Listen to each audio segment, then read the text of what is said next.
Magandang oras mga kababayan, mga ka-Golden Boy. Napakaganda ng ating video ngayon kasi malalaman natin kung ano ang mangyayari sa September 23 sa pre-trial ni Digong.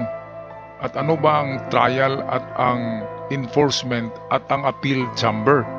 Well, atin lahat malalaman yan dito sa bidyong ito. Courtesy sa atin ng UNTV. Napakaganda kasi tinagalog na ito ang mga narito ng mga proseso ng ICC. Narito ang ulat galing sa UNTV. Na nakabase sa dahig ay nilagdaan ng 3 babaeng hukom na bumubuo sa ICC Pre-Trial Chamber 1. Kilalanin natin sila. Si Judge Rain Alapini Gansu ay isang hukom mula Benin, West Africa na naglilingkod sa ICC mula 2018. Bago siya sumali sa ICC, naglingkod siya ng 12 taon sa African Commission on Human and People's Rights o ACHPR bilang tagapangulo mula 2009 hanggang 2012 at Special Rapporteur sa Human Rights ng mga tagapagtanggol sa Africa mula 2005 hanggang 2009 at muli mula 2012 hanggang 2017. Si Judge Maria Socorro Flores Liera ay isang hukom mula Mexico na naglilingkod sa ICC mula 2021. Bago ang kanyang pagkakatalaga, nagkaroon siya ng mahabang karera sa Foreign Service ng Mexico, kabilang na ang pagiging Permanent Representative ng Mexico sa UN sa Geneva mula 2017 hanggang 2021. Naging Vice President din siya ng Human Rights Council noong 2020. Bilang bahagi ng delegasyon ng Mexico, mahalaga ang kanyang papel sa pagbuo ng International Criminal Court mula 1995 kasama ang negosasyon ng Rome Statute. Eto, napakagrabe pala ng kwalifikasyon itong 3 judge ng pre-trial. Katulad nitong itong si ano bang pangalan nito? Ang hirap bigkasin si Judge Alapini Gansu.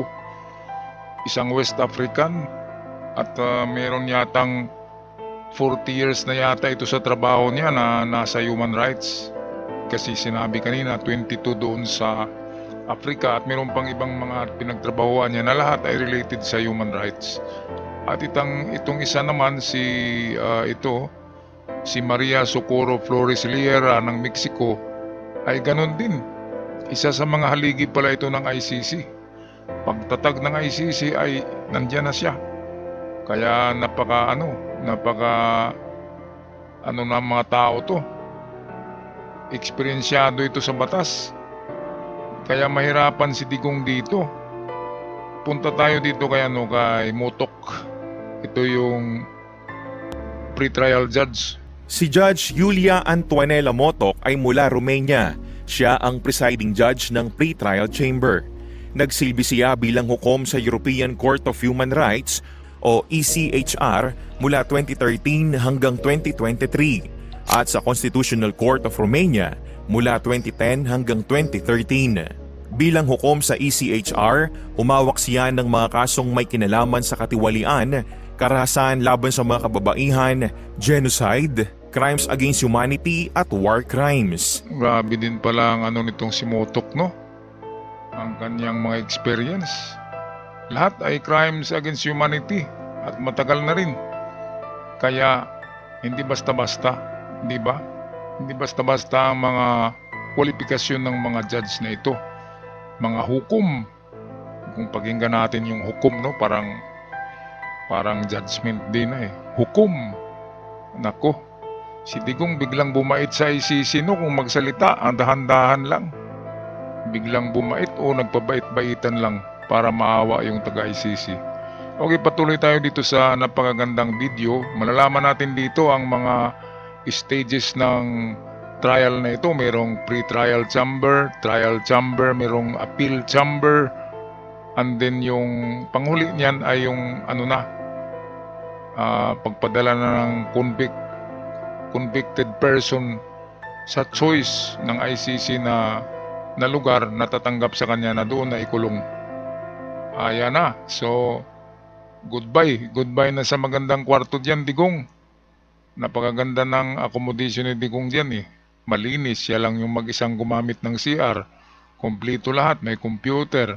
Merong nakita ko doon na bilyaran merong billiard table. Kaya nga lang walang masyadong kausap pero maganda. Kisa doon sa mga kulungan na maximum prison ay ma-stress ka doon. Di ba? Ang daming malalaking tao, lahat may tattoo. Sabi nga ni Kibuloy, takot siya sa mga may tattoo, kaya ayaw niyang makulong. Okay, patuloy tayo sa ating magandang video courtesy ng UNTV. Kasama rin siya sa pagbuo ng UN report sa free, prior and informed consent ng mga katutubo at UN guidelines on extreme poverty. Sa ICC, si Motok ay tinalaga bilang bagong miyembro ng Pre-Trial Chamber 1 noong Marso 2024 bilang presiding judge. Ang pre-trial stage ay isa sa mga pinakamahalagang bahagi ng prosesong ito bago umusad ang kaso sa aktual na paglilitis o trial stage. Nagsimula ang proseso sa initial appearance hearing noong March 14, 2025. Bahagi ito ng pre-trial stage kung saan kinumpirma ang pagkakakilanlan ni former President Rodrigo Duterte, ipinaalam sa kanya ang mga paratang at ipinaliwanag ang kanyang mga karapatan bilang akusado. Mahalaga ang hakbang na ito dahil itinatakda dito ang mga susunod na hakbang sa proseso. Okay, so itong before trial ay merong pre-trial. Ibig sabihin sa pre-trial ay pwede pang merong mangyayari dyan. At kapag umusad yan sa trial stage, lagot na si Digong. Kasi sa trial stage ay mahirapan na sila doon. Mahirapan na ang defense counsel. Sa pre-trial ay pwedeng magbigay o magpakita ng mga ebidensya ang abogado ni Digong na wala siyang kasalanan. Kaya sa pre-trial, yan lang na stage na may pag-asa si Digong na makauwi ng Pilipinas. Pero kapag hindi sila diyan nag-succeed, hindi successful ang depensa ng kanyang abogado na si Dub Jacobs at si sino ba yung isa, si Nicholas Kaufman. Akala ko tuloy Nicolas Cage. So Nicholas Kaufman at Dub Jacobs. Magagaling din yun ng mga lawyer, pero kahit anong galing, basta't ang ebidensya is overwhelming. Sabi nga ni Cristina Conte, overwhelming ang ebidensya laban kay Digong. Siyempre naman, nandyan na yata lahat Si Garma nandyan, si Matubato, si Las Cañas, si Asierto. Ngayon, meron pa tayong hearing na kukunin si Nilila de Lima, si Kerwin Espinosa, para talaga pandagdag at wala nang kawala, wala nang lusot itong taong ito. Tingnan natin kung hanggang saan ang mga tigas ng mga yan. Isa overwhelming evidence pa naman. Iba kasi ang batas ng ICC, ng Rome Statute. Ibang-iba siya, hindi siya nakikinig sa mga kung ano-anong mga sinasabi sa labas. Kahit na anong wilga ang gagawin dyan sa labas ng mga supporters ni Digong, kahit ilang milyon pa yan, ay hindi magikinig dyan ang ICC. Ang tinitingnan talaga ay ebidensya, sabi ni Cristina Conte. Kaya sa ebidensya talaga, paano kaya ni Digong itong magikin yung mga ebidensya na mawawala? Hindi mawawala kasi nandyan na lahat. Mismo yung kanyang bibig, di ba? Yung nagsabi siya doon sa Congress na meron siyang death squad, si Bato ay death squad, at meron silang pinatay. Lahat sinabi niya Tapos sabihin niya na joke. Hindi yun joke kasi under oath Bago ka doon, i-cross-examine doon sa Congress, di ba, bago ka tanungin, nag-sure ka na under oath. Kaya lahat ng sinasabi mo ay totoo. Doon nagkamali si Digong. Hindi makuha-kuha sa joke yan Ang ICC, hindi yan makuha sa joke. Okay, patuloy tayo sa video. Itinakda ang confirmation of charges hearing sa September 23, 2025 kung saan aalamin kung may sapat na ebidensya upang ituloy ang kaso sa trial stage. Habang nasa pre-trial stage, maaaring ipagpatuloy ng prosecutor ang kanilang investigasyon kung kinakailangan pa ng karagdagang ebidensya upang palakasin ang kaso. Ito, kung halimbawa, ay merong magaling na argumento sila, ang counsel ni Digong, sila Kaufman at Dab Jacobs. Halimbawa, parang manalo sila doon, ay meron pa palang move na gawin ang prosecution. Kukuha pa muli ng iba pang mga ebidensya at mga witness. Kaya hindi maubos-ubos ang witness diyan eh. Lalo na si Kirwin, yung ama niya, pinatay sa tukhang eh, sa loob ng kulungan mismo. Kaya kapag nalaman nyo ng ICC, alam ko, alam na nila yan, dahil lahat ng dokumento ay pinadala na ni Trillanes at De Lima diyan sa ICC. Kasi si De Lima tumutulong talaga si De Lima. Kasi yan lang na paraan na makaganti siya kay Digong. Akalain, tingnan nyo naman, di ba? Mantakin nyo mga kababayan, nakulong si Lila De Lima ng kaunting kasalanan lang, di ba? Mga paratang lang ni Digong dahil kay Kirwin. Self-confess si Kirwin eh. Inutusan ni Bato si Kirwin na sabihin mo to. Di ba palaging katabi ni Kirwin si Bato? Kasi dinidiktahan ni Bato. Binubulungan kung anong sasabihin. Kaya nakulong si Lila De Lima. Lalo na lahat. Judges, Supreme Court, hawak ni Digong noon eh. Kaya nakulong si De Lima. Ngayon ang gusto ni De Lima ay makatikim din si Digong ng kulungan para amanos tablados na. Di ba mga kababayan? So ayan, dahil sa ginawa ni Digong, meron sa kanyang naghabol. Yan si Lila De Lima. Okay, so ito, patuloy na tayo sa ating video. Kapag natapos na ang investigasyon, naghahain ang prosecutor ng tinatawag na Document Containing the Charges o DCC na naglalaman ng mga ebidensya laban sa akusado. Ayan. Pagdating ng itinakdang petsa ng Confirmation of Charges hearing sa September 23, 2025, tatalakayin ng mga partido ng prosecutor at defense ang kanilang mga argumento. Ang layunin ng pagdinig na ito ay upang suriin kung may sapat na ebidensyang sumusuporta sa mga paratang. Ito ang sinabi ko na pwedeng maabsuelto si Digong dito pa lamang na stage sa pre-trial. Kasi lahat ng ebidensya ipapakita ng prosecutor at ng defense. So kapag matibay ang depensa, ano ba namang ididepensa, di ba? Ano bang ebidensya nila na hindi sila nagtukhang? Nandyan lahat eh. Nandyan ang ebidensya, overwhelming nga. Kaya parang ano yan, parang missiles ng Hamas na papunta sa Israel, overwhelming. Na-overwhelm yung yung dome defense eh. Yung dome defense ng Israel na overwhelm sa daming-dami ng pinalipad ng Hamas na rocket. Kaya may sumabog na mga missiles doon mismo sa loob ng Israel. So ganyan ang mangyari. Sa overwhelming evidences and witnesses ng prosecution ng ICC ay walang magawa sila Nicholas Kaufman, Dab Jacobs, kahit anong galing pa nila. Wala silang magagawa dyan. Okay, patuloy tayo. Pagkatapos ng pagdinig, ang pre-trial chamber ay magpapasya kung i-approve ng buo ang mga paratang at itutuloy ang kaso sa trial stage. Ibabasura ang ilan o lahat ng paratang. Hihiling ng karagdagang ebidensya bago gumawa ng desisyon. So ito na Kung tayo. ang mga paratang ay kinumpirma, ang kaso ay uusad sa susunod na malaking yugto na tinatawag na trial stage. Ito na yung trial stage. Kapag tumungtong na dito ang kaso, ay mahirap na makawala si Digong dyan. Kapag nasa trial stage na, ibig sabihin natalo ang depensa doon sa pre-trial. Natalo sila sa overwhelming evidences ng tinukhang nila. Kaya pagdating sa trial stage, wala nang kawala si Digong dyan. After trial stage ay talo siya dyan. So last na magawa ng depensa ni Digong ay gagawa sila ng appeal. Appeal o ulitin, parang i-review. Pero kapag hindi maggarantiya, hindi papayag ang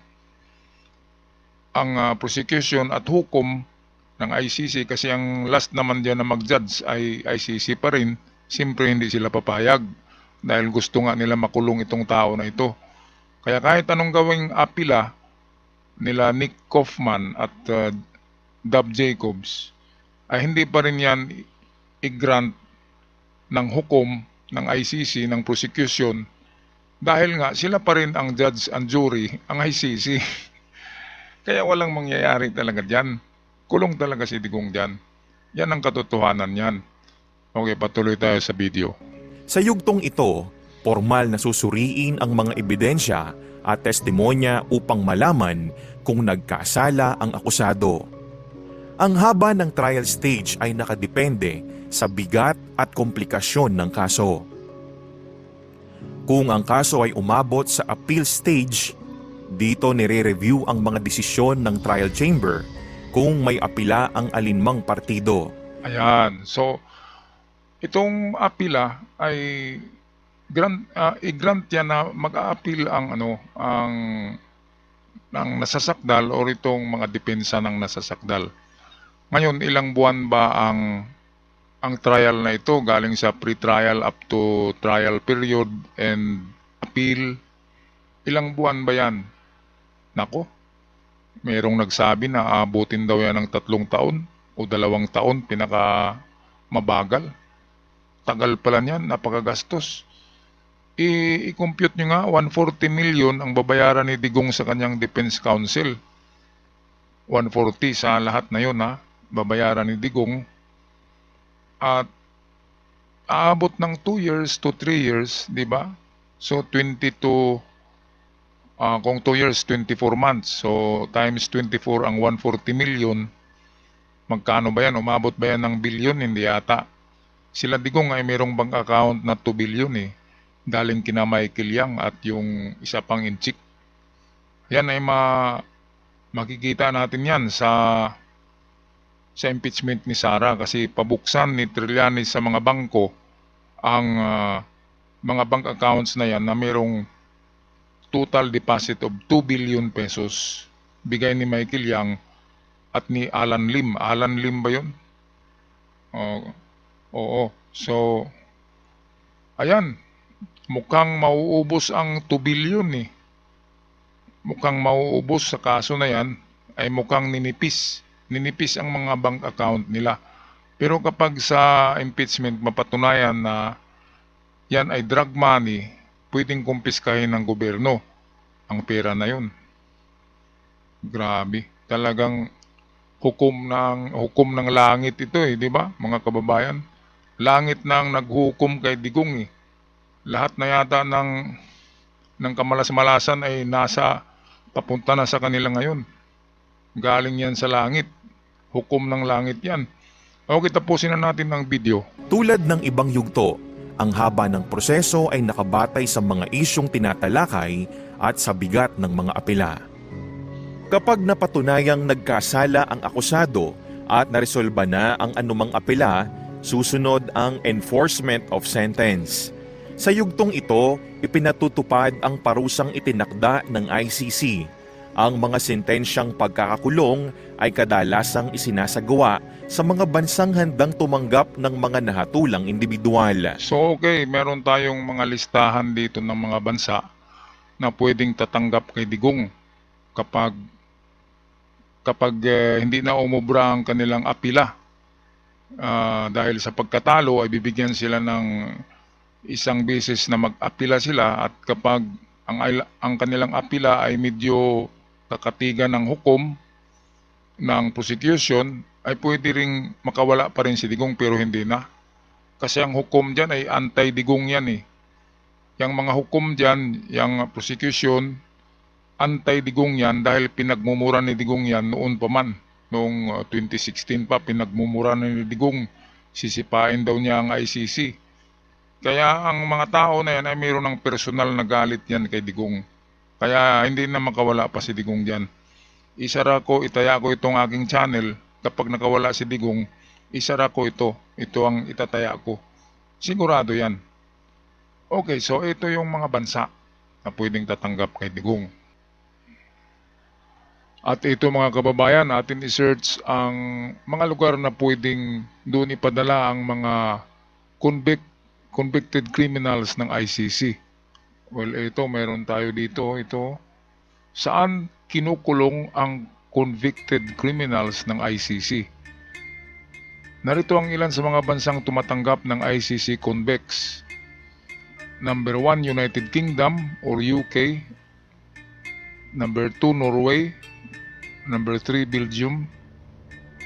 Number 4, Serbia, Mali, Finland, Austria. O yan, merong 1, 2, 3, 4, 5, 6, 7, 8. 1, 2, 3, 4, 5, 6, 7. 7 pala ka bansa ang pwedeng doon ipadala. Mamili lang si Digong kung saan niya gusto. Sa Serbia, masyadong malamig doon. Sa Norway, malamig lahat yan eh. United Kingdom lang yata ang hindi gaanong malamig. At itong Mali. So ito ang pupuntahan ni Digong kapag makonvict siya sa kaso sa final stage. Ito ang papadalan sa kanya. Talagang kulungan. Hindi na yung magandang kwarto na katulad yan sa detention cell ng ICC na napakaganda ng kwarto, kumpleto, malinis, at siya lang yung gumagamit ng banyo at CR. Pagdating sa kulungan na totoo, ay alam natin na communal ng mga gamit doon. Marami ng sanggano, di ba? Mga may tattoo na kinakatakutan ni Kibuloy. Kaya doon ay talagang magsasuffer na si Digong. Hindi na buhay hari kapag na-convict siya. Okay, so ako'y magpaalam na mga kababayan. Pag-i-comment sa inyong mga gustong i-comment sa ating comment section. At sa mga bago pa lamang sa channel, huwag kalimutan mag-subscribe, mag-share sa ating video para palagi tayong updated sa mga bagong uploads. Hanggang sa muli, paalam at ingat ang lahat.